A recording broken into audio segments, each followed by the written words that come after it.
Hello, friends. This is Michelle Hirschman, and I'm so excited to be here with Paula Bronte today. She was introduced to me by Darcy Meehan, my co-pilot, who unfortunately is not here with us today because her tire blew out. But she had an amazing experience with her that inspired me to bring her onto the show. So, without further ado, I'm going to introduce her to all of us. And Paula has served in the healing arts for over 20 years. She believes the love affair with her spirit began in her early teens, shortly after witnessing the sudden death of her father. She was 12 years old at the time. She has a Bachelor of Arts from Brooklyn College, which she received at the young age of 20. It taught her to see beyond the appearance of things, and it served her very well. She studied the Prophet of Khalil Gibran, various meditation techniques, and also Silva with the mind control and much more. Needless to say, she is always seeking and searching. And the search took her into deeply profound experiences and relationships. In 1997, she discovered rapid eye technology, which is what we're going to get into today. I'm so excited. It was during this fourth session with Carol Tuttle as her facilitator that she received a download. She clearly understood that rapid eye was one of the things she came here to do in this life. Within 6 months, she left her six-figure job at Franklin Covey. Oh my gosh, I used to use those calendars. And, and a private practice as a master rapid eye technician. It has been her path of joy and expansion ever since. Love your story, Paula. Um, Thank you, Michelle. yes, yes. Well, welcome. And we Thank also have the lovely Endra here that will probably be asking questions at some point too. I'm glad she's here, and Brahm, so got a you. live audience. Um, Great. Mhm. so why don't you, I just really want to get into this rapid eye technology and like really Yeah. understand it. Do you mind just jumping in and sharing Yep. with us what this is? I'm happy to do that. Yeah. Yeah. It's really a very unique process and it's been around for a long time, right? Almost 40 years. And it's not as well known as I would like it to be. That's part of my mission. I'm really wanting people to know about rapid eye. It is a limbic system re-regulator, essentially. It works with the neural network. What we do is uh, access the storage units, right? We've got those neural pathways, storage units, and they each have their own theme. And so we have neural pathways for abuse or, watching our father get drunk when we were 3 or, whatever the traumas, whatever the memories, different relationships, we've got all these storage units. And what we do with rapid eye through a real simple movement of the eyes is access those storage units so that they open up and the information just literally releases through the eyes, releases through the body, releases through the field. And that information then is actually not active anymore in that storage unit. And then we put new information in. So essentially what we're doing is identifying patterns that aren't working. Right. And then we release the actual cause. We go to the origin of it through working with the inner child. We do Erickson's child developmental stages. There's 6 of them. So we go through those stages where the core, right? Even though people say, no, my childhood was great, this didn't happen, we start working on those ages and they realize, right, that the beliefs and the programs and the patterns all started back then, mostly. And so we release them through movement of the eyes and oral input. So I have millions of scripts, right, for any issue, any condition. And so the auditory input tells the brain which storage unit to open. Mhm. And then the blinking of the eyes, it's primarily blinking. Blinking of the eyes will actually empty the storage unit. Mhm. And so then we bring in new information, put in nicer stuff in the storage unit, and the patterns start to change. So there's 3 phases to rapid eye, essentially, right? The first phase is their problem is their reality, right? We all know what it feels like to be a mess, to be in a mess, and to have that really be who we are, or we think that's who we are. So that's stage 1. We're dealing with identifying the patterns. Stage 2 is where we start noticing that there's fewer triggers.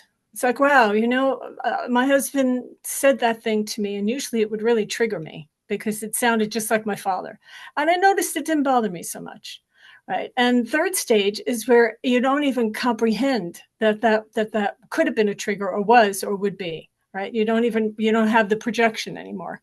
So it's pretty fun process to watch people go from, that stage 1 to 3. And I often tell people on their first session, I can't wait for like somewhere around session 6, because you're going to start saying, wow, this is so different. I feel so different, and it's just fun. For me, it's fun. For them, it's some work. All they're doing is moving their eyes, but it's like, wow, sometimes it's a lot of work. Yeah. Can you talk about that? The moving of the eyes. How are you doing that? Yeah. So I have my I used to like to call it my magic wand. The Rapid Eye Institute says, no, it's not professional enough. You need to call it your eye directing device, right? And it just looks like this. And what I'm doing is just literally moving the energy and accessing different parts of the brain, right? So we go through the visual, the auditory, the kinesthetic, and often I begin always with getting that left and right brain balanced, because rapid eye is a stress reducer, right? In order to do that, we really need to get the synapses flowing from the two hemispheres across that corpus callosum. So I begin with lateral eye work, and then we go into a blinking, and it's literally just a flutter blink that looks like that. And, as we go to sleep at night, we do our eye movement that puts us into that deeper state.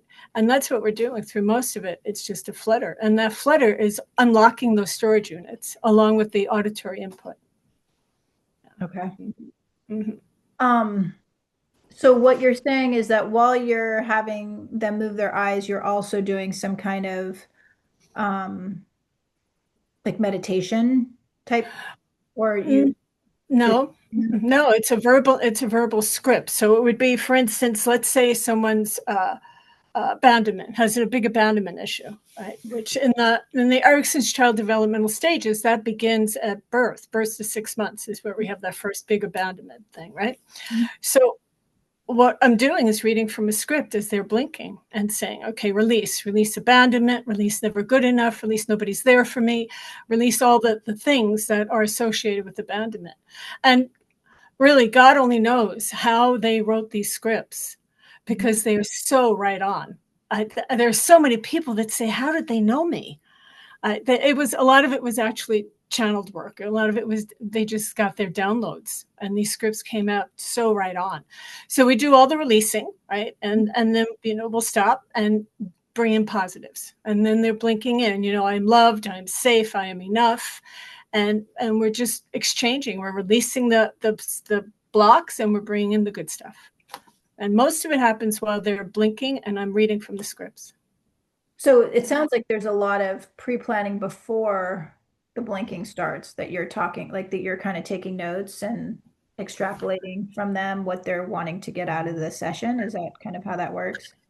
Michelle, it's interesting. Often for me, that's true. My intake, I get an idea what the issues are, the patterns are, what childhood was like, and there's a protocol. There's a specific protocol, and most of the time I use the protocol. But after doing this for 28 years, if somebody doesn't want to start with birth, we always start with the birth. I've got like 4 or 5 different births, right? Because that's our first trauma. So first we go through a birth, and then we run through those child developmental stages. And but if somebody comes in with a specific issue, like right now, I need to have this thing fixed. Mm-hmm. Then I jump around. I can do that, because I've done it for so long. I just intuitively know what somebody needs today. Yeah. And I've got all the scripts to choose from. So yeah, I do. Initially, I find out what it is that's going on with them, but I'm not a therapist. So I don't diagnose. I just listen. And then a lot of my work is intuitive. I know where to take them and which scripts to use. And yeah. So the people that so I guess who are the types of people that are attracted to this kind of support? I've often been asked to find a niche. And to me, anybody that has a brain as a part of their anatomy, you can use rapid eye, right? Because it's just a neurological process. People that have been finding me number of therapists send me their people. And it's mostly right now post-traumatic stress and codependence. I have a lot of post-traumatic stress, codependence, and I have a lot of younger indigos, right? People in their 20s, maybe, early 30s that are coming because they're like we were talking about earlier, their gifts, their senses are just lighting up now. They're really waking up, and it's hard to navigate in the way the world is now. So lots of people coming with anxiety. Okay. Yeah. Mm-hmm. So anxiety, I'm guessing some depression. What if what about medical issues? Yeah. They found me. I didn't find them. Yes, yeah, because there's chronic illness. There's an amazing facilitator. His name is Scott. He's got a Facebook group called Scott the Better Health Guy. And they have some really, really fascinating professionals on there, medical professionals, and we've connected. And so I'm getting quite a few people now that are dealing with Lyme and POTS and all the post-COVID stuff. Yeah. Mm-hmm. And I, of course, no promises at all about being able to actually do any kind of healing or curing. But what the work does do is help them stay regulated, right? That when that nervous system is regulated, it gives the body a better chance to go through the healing process. So it's mostly about keeping them, in more of a stabilized state. One of the things that's coming to mind is EMDR. Are you familiar with EMDR? I am, yeah. And it's a bit of a difference between what you do and EMDR. Yeah, it's very different. EMDR it's a wonderful tool, and I actually have a couple of therapists that do it, and they come to see me and they say it's just so different. EMDR, I think, primarily works with the left and right hemispheres, and going deeper into the neural pathways is a big part of the difference there. Yeah. Okay. Mm-hmm. So like going into different parts of the brain, maybe. Okay. Yeah. Mm-hmm. How many sessions do people typically have with you? I start with a 12 session. It's the basic protocol is designed as 12 sessions. So we go through the birth and the ages, and then all the things that may come in, and then there's another 12 if someone wants to go on and do the chakras. I've got the 12 chakras. So some people do their first 12 and they let it go. But I have to tell you honestly, Michelle, I found that about 80% of the people, they just love the work and they want to keep going. Because even though we may have addressed what they came in for, there's always other things, and we keep lifing. We keep getting layers in those neural pathways. As storage unit keeps getting filled up with junk, even if we don't want it to, right? So it's not unusual for somebody to do 24 sessions. Yeah. Is it something like that people are doing weekly, monthly, like once they? Yeah. When my schedule allows, we do it weekly. Okay. Do you find that people are using it in adjunct with therapy, like with a traditional talk therapy, or they've kind of taken a pause from that and are working with you? Both. Often they do have a therapist. Yeah. Mm-hmm. Okay. Yeah. And not always, and a lot, depending on what they're bringing, because I am noticing these days, if I compare to how it was 20 years ago, the issues are so much more intense. So I often recommend, I've got a number of therapists that I can refer to people, and they work great together, because the therapy really helps them identify things more deeply than I'm qualified to do in terms of, psychology. And then they can come in and say, okay, I've got this and I need that, and we can do this. And yeah, so it's a wonderful pairing. And it sounds like, so is it Carol Tuttle? Is that the lady that developed the RET model? No, actually, I mentioned her because when that bio was first written, she was actually kind of big on the circuit. She was pretty well known. She was a rapid eye tech. The woman who developed it, her name is Dr. Renee Johnson. The institute is in Oregon. Okay. So your inspiration came from this lady. You had a Carol. Yeah. Mm-hmm. Yeah. Can you tell us a little bit about your inspiration and how you got into this? Yeah, I was, someone had told me, but I was working for Stephen Covey, right? So I had all this personal development stuff going on, and somebody mentioned rapid eye technology. And I was like, oh, well, that sounds fun. So I found Carol. And at the time, she was doing it home in her basement and writing a book, right? And her career really evolved from there. But maybe my third or fourth session, I have no idea what the session was even about because I was getting these downloads and I was just being so clearly told, this is one of those things you came to do. This is your next control. And interestingly enough, for about 3 months, my prayer had been, okay, how do I next serve the light? I knew I was getting done with the job, right? And I was like, okay, how do I next serve the light? Where am I next, where's my next thing? And then I sit down at this session and I get this download. Okay, you asked, here it is. Here's your next thing. And then I went back to my office and knew that I was going to do this like the same day and just started working on the certification. And I kept asking, okay, open this for me. And just as I was finishing my certification process, a company bought the department I was in, like an outside company bought us, and they had to let go of a manager. I was one of the sales managers. And so guess who volunteered to let go? So I got my severance, I got unemployment, and I just opened my practice. And that was that. Yeah. Mm. Mm-hmm. I love that. You've talked about this download. Mm-hmm. I mean, I think we could all probably speak to it, but I feel, can you put words to that, what that means for you, for some of those folks out there that are like, what is this download thing you're talking about? Yeah. Yeah. Um, that's interesting. Nobody's ever asked me that. So for me, right, we all may have that experience differently. For me, it's sometimes it's just an inner knowing, almost like a channel was changed, and now I'm watching this show instead. And sometimes it almost feels like someone is speaking to me. Right? Sometimes I'm just like um, I'm gonna give you a little example. A few weeks ago, I was going through a tough time myself, right? And a coach gave me a wonderful question.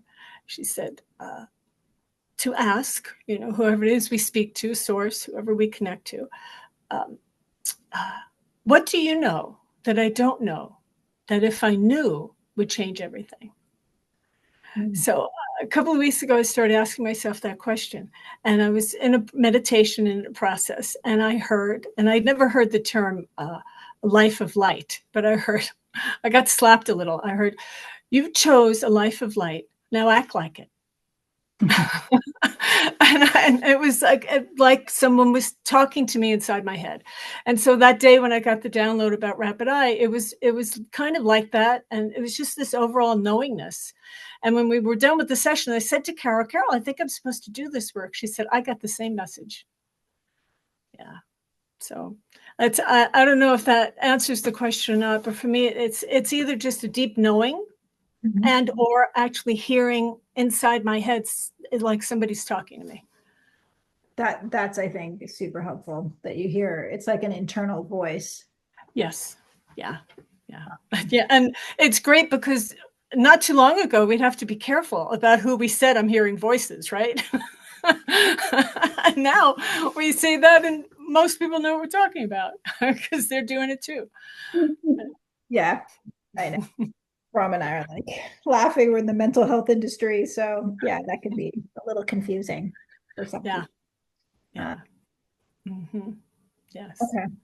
Yeah. Um, who are there certain types of people that you are attracting or that you find that this work serves more than others? Uh, I work mostly with women.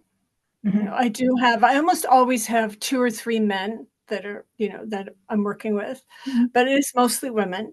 And often it is, it's people who have done some work, that have some self-awareness, that have either been in therapy or have, done their own inner work or have been on some kind of a personal development journey, that and are really truly ready to change.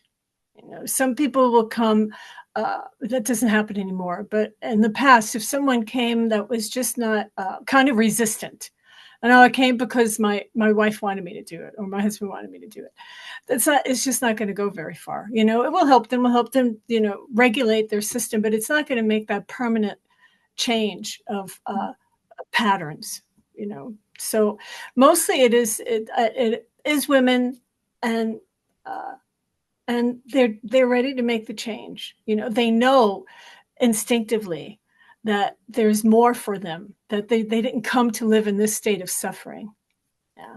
And again, a lot of people coming now have post-traumatic stress. Do you feel like it works better for someone who, I mean, obviously anybody that comes to you has some level of willingness. Yes. But what about the person that's like kind of still questioning? They're like, I don't know, someone recommended you, but I'm open. What do you got? Yeah. Yeah. You know what? I always say, let's do a first session. Right. Before you make any commitments, let's do a first session so we can both see how it works for you. And almost always invariably, they love it and they say, yeah, I want to do that 12 sessions. Mm-hmm. Yeah. Mm-hmm. And yeah, I honestly can't remember the last time someone just did one session, and was done, didn't want any more. Yeah. Mm-hmm. And you can do everything virtually, correct? Yes. Yeah. Yeah. And a big part of Rapid Eye is life skills coaching. So I do a lot of coaching along with my work. Mm-hmm. And we give tools. There are very simple, highly effective tools that you can do between sessions. And the people that really make the greatest advancements, that really change the patterns and create literally a new level of consciousness for themselves, mm-hmm. are the ones that will use the patterns, consistently. They're simple. It's all eye work. It's a lateral eye work. Some of it's tapping. We use eye patching. Are you familiar with eye patching? Mm-hmm. No. So when you patch the eye, that calms down your system, right? Patch right eye, for instance. Keep both eyes open, and notice after a few minutes if you feel more calm or more agitated. If you're calmer, then that's the one that's going to regulate your nervous system. And it's the easiest one because you don't have to do anything. You just throw the eye patch on, and you can watch TV, read, clean the house, do whatever. You just can't drive or use a knife, right? And it starts to regulate the nervous system. And what that's actually doing is when you block the light from whichever eye works for you, right? Because it's not consistent. But when you're blocking the light from the eye that calms you down, what you're doing is blocking the light from the left brain, so it goes to sleep. And the right brain opens and wakes up. And the right brain is the one that's going to bring us into that real state of calm happiness, right? Mm-hmm. So it's pretty simple stuff, but the people that use them make the biggest changes. Yeah, actually that was pretty quick for me. Which side is calmed me? My right. Yeah. I was far more quicker than the left one. I was already agitated. Yeah, you can feel it right away. Some people it takes a few minutes, and some people say they don't feel anything, and then that's not the tool for you. Yeah, that's why we give several different ones so people can pick and choose what really works for them. Yeah. The word that came to mind, I was trying to find the word that you were talking about regarding the download is clear cognizance. Clear cognizance, because it's like this rapid knowing, and you don't quite know what it is. You obviously, you're everyone speaks to whatever their source is, and maybe even if someone who's agnostic or something, you could still get the download. It's like this just inner voice of knowingness, right? It's like, yes. Wow. And you're like full yes. Yeah. Anyway, that's good. Your cognizance. Thank you. That's a more professional term than download. I figured for some of those people in the audience that are in the different stages of development here. Brahm or Endra, do you guys have any questions that have developed yet, or comments? I do. It's just circling back to the eye patching. How long would somebody do eye patching for? Like, once you find which eye calms you, what's yeah, it's a good question. It depends on what feels good for you. You can patch as long as you want. Like an hour? Yeah, you can if you want to. Yeah. Yeah. And there's a lot of different things you can do with the eye patch. You can also increase IQ, because you patch the eye that makes you anxious for 5 minutes or 3 minutes, and then you patch the one that feels good for the same amount of time. And you go back and forth, and you can increase time as you go on, and it's great for kids. By the way, all the tools that I give kids respond just like that, right? Because they don't have all the built up layers. I wanted to say stuff, right? in their brains that we have. So to eye patch to calm down, you just do it as long as you'd like. And to increase IQ, you switch back and forth. And what that's doing is actually exercising both hemispheres. But you always want to end on the one that feels the best. Yeah. And it's a wonderful sleeping tool. So, when we try to go to sleep and we have that brain chatter and you just can't quiet yourself, laying there in the dark with the eye patch on the eye that calms you down will put you to sleep. So it's really helpful, and it trains the brain. Sometimes I tell people, if you're not feeling triggered in any way, just wear the patch around the house, because it'll help train that left brain to get more quiet and the right brain to be more active. Yeah. You mentioned indigos. For the listener, can you explain what an indigo is? And then how do you help indigos with anxiety and overwhelm? Is there a specific type of blinking method that you do? Is there like a rhythm? And does it also open, because with indigos, when you explain what they are, does it also open up their intuitive abilities and like kind of strengthen and activate? Yes. Yes. And I would love, there's so many different ways of explaining what indigo is. I'm wondering, do you have a definition or a way of explaining indigo yourself? Indigos are I find that they're similar to like star seeds, or just light beings that are super sensitive, empathetic, and open to intuitive abilities. Yeah, exactly. Yeah, and star seeds as well tend to show up here. So yes, yeah, the highly intuitive and um, uh, almost too empathic, right? And they don't know how to manage that. Right. So that's part of, I help them learn how to be more self-contained and not be as sensitive to. And I do the same process with them as I do everyone. However, often, again, when I'm one-on-one with someone, what that's like. You're kind of, getting information and having that deeper understanding of what it is they need particularly. And with people that are highly sensitive, often I'll go slower, right? Because they can get overstimulated. But when they come in with that level of anxiety, because they're so tuned into everything that's going on, the first thing I do, and I actually do this with everyone, but particularly those folks, is grounding. In this process, there's a chakra or energy center beneath the feet that gets them connected to the electrical circuitry in the earth, because essentially we're electrical circuit boards, right?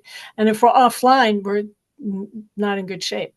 So we get plugged into the electricity of the earth, and it brings the whole system into a much deeper state of clarity and centeredness, and do a lot of that work with people that are empathic, because it's almost like a live wire, right? If you've ever seen a live wire, it's trying to plug into everything externally, right? And so what we're doing then is grounding. Instead of grounding to everybody else's stuff, right, which many people have been trained to do even in childhood, right? When we have trauma, we kind of jump out of our bodies and we end up plugging into other people.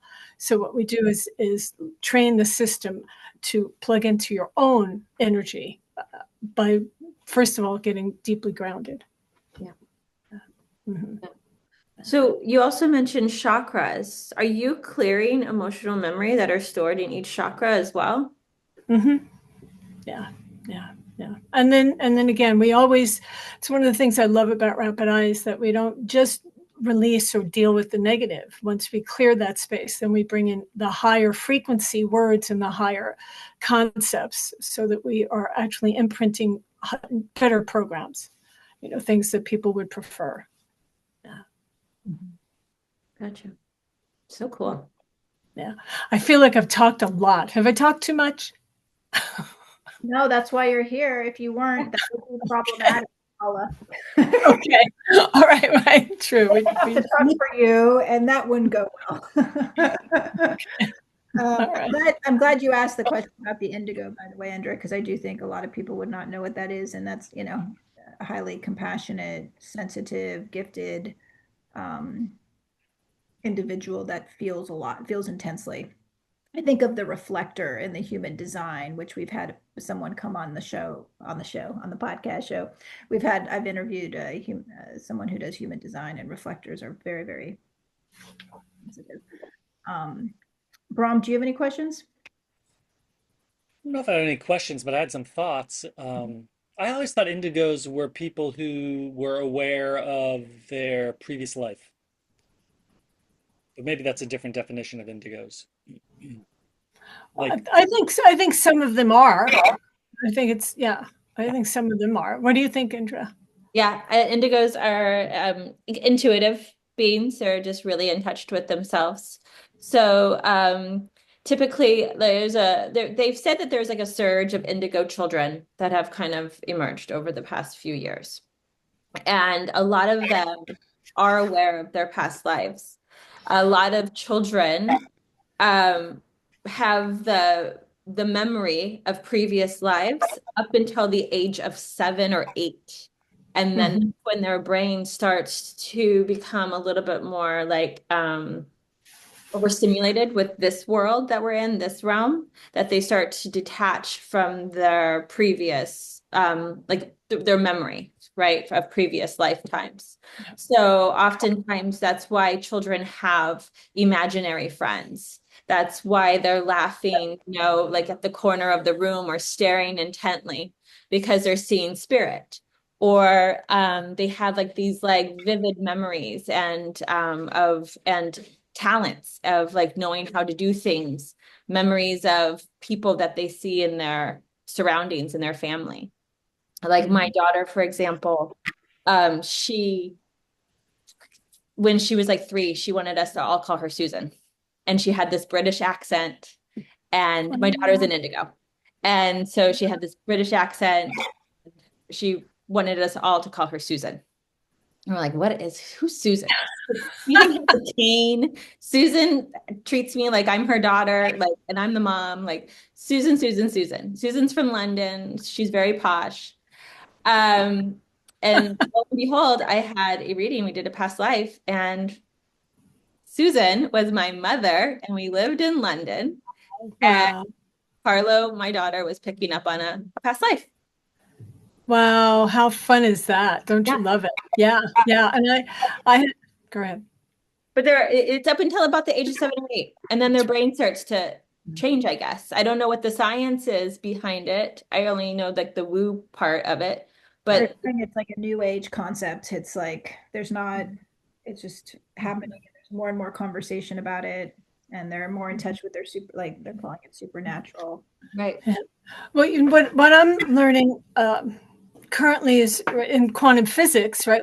I believe many of us have heard that time isn't linear, that it's all happening right now. So what we're actually calling previous times are not something that's happened in the past, because there is no past, right?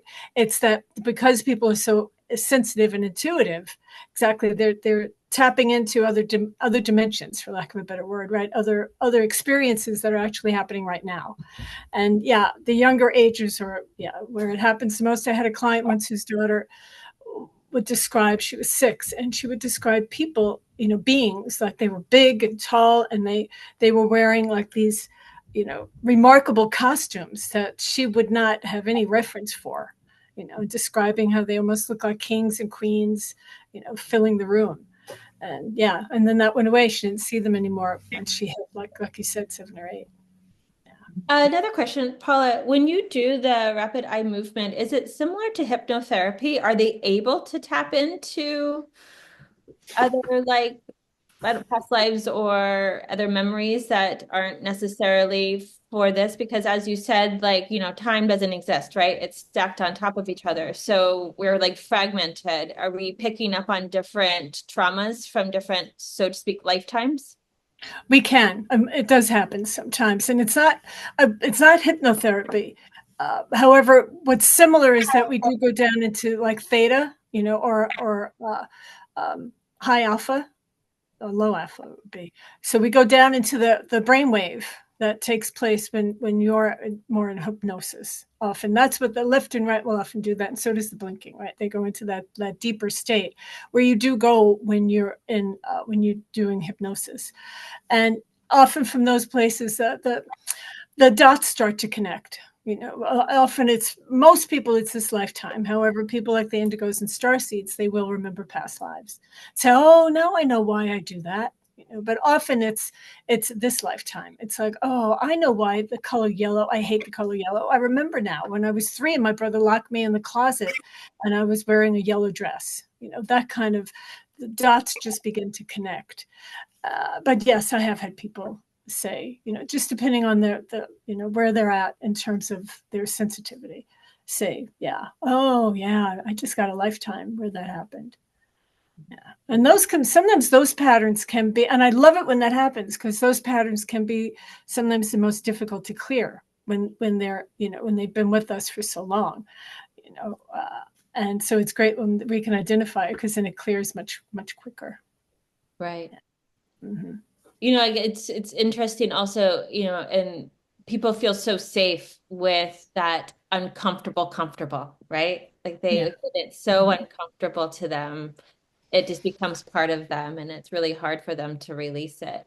So if that's the case, how many sessions does it usually take for somebody who's holding on to the comfortable discomfort?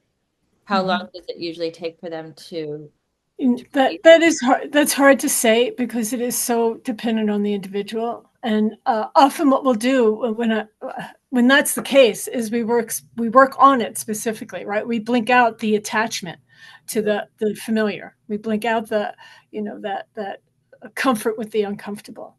And when was the first time? I often will always go, when was the first time you felt like this? When was the first time this was a safe place for you? And we go to the origin. So it just differs. It depends on how attached they are to it and how much they want to hold on to it. Yeah. I could see how powerful, and Brahm, you could probably speak to this too, how powerful this work could be in addition to a psychotherapy, because you could be taught, because then you can leave the session, and if there is that, like, you're still holding on to it, even though it can be released with this extra tool to talk through that, like what is the relationship with it, and being able to have that collaborative relationship, I think can be really helpful, because I do think there is this comfort. You get so used to feeling this way, lifting it is almost more uncomfortable, and you do need to kind of flesh through that. Wouldn't you say, Brom? Yeah, yeah. Thanks for Mhm. taking me in. Um, yeah, just listening to you, Paula, it's just really interesting how your your what would I call it, model of healing um, modality is like the elements are sort of similar to like what I think about in terms of psychotherapy. It's just that it's like a different technique, or it's sort of just shaped in a different way. And Mhm. um, what I do think, like in terms of this versus psychotherapy, or in complement to, is that you're giving people access to these things inside of themselves um, in a way that is easier for them, some people, that is easier for them to work through, right? So, like in psychotherapy, sometimes it's a little too confrontational for me to be talking to a client about some of the things that you're helping them work through, because it's another individual. There's all sorts of interpersonal dynamics that can be triggering and anxiety inducing. And you are sort of giving them a space to do it in which it's a little more distanced or spacious or private or whatever you want to call it, right? So that they don't have to like, it doesn't have to happen between two people. Yeah. And there's literally no judgment on that one being better than the other. It's just that it sounds like you're giving them an alternative if some of these other things are too difficult. And also, yours has a very structured kind of uh, presentation, which I think is really satisfying to people. I think Mhm. when they come to a healing Mhm. thing, they want to know like, all right, what's the map look like? You know? Yeah, yeah, yeah. And all of that is true about the differences. And what we're actually doing when you actually remove the information from the neural pathway itself, right? We're not having necessarily a conversation. Right? What you're actually doing is going into the neural network and releasing it so that there's movement, right? The therapist that I love working with the most, that sends me so many of his people, especially as post-traumatic stress people, is that he said, you help me with my clients because they actually have movement, Yeah, because the stuff that's literally in the neural network that's keeping them stuck is now gone. It's not in there anymore.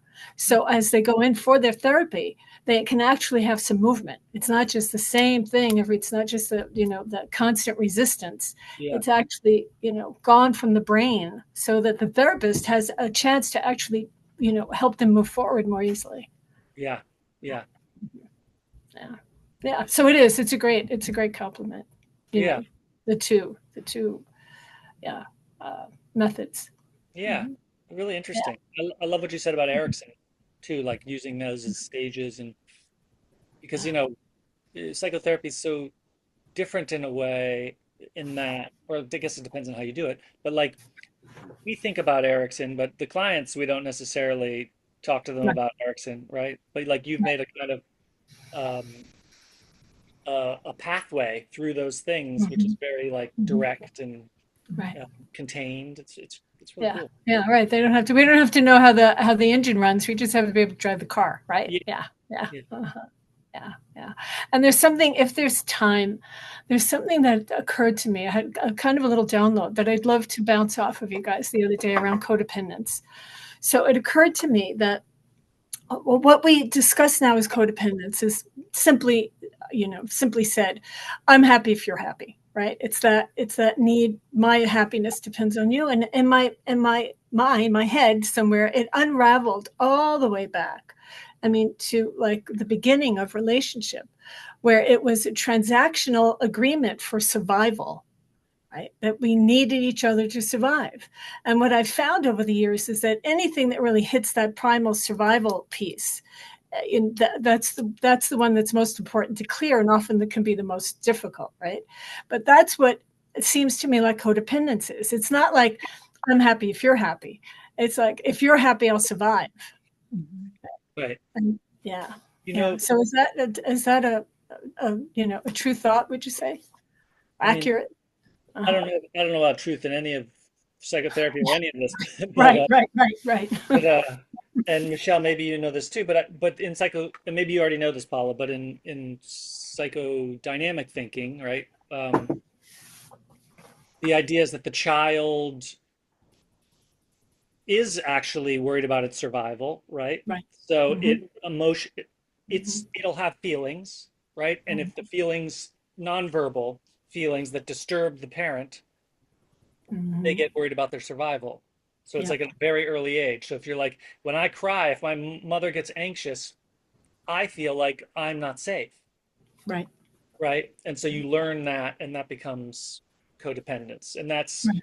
Yeah, various versions of that in different times of yeah, life. But like yeah, that's like the base one of your parent-child relationship actually is what you're talking about. yeah, yeah, yeah. And I speaking of past lives, I did have someone tell me that I've had at least one life as a therapist, and I see it because I know stuff in these sessions, and I'm like, how did I know that?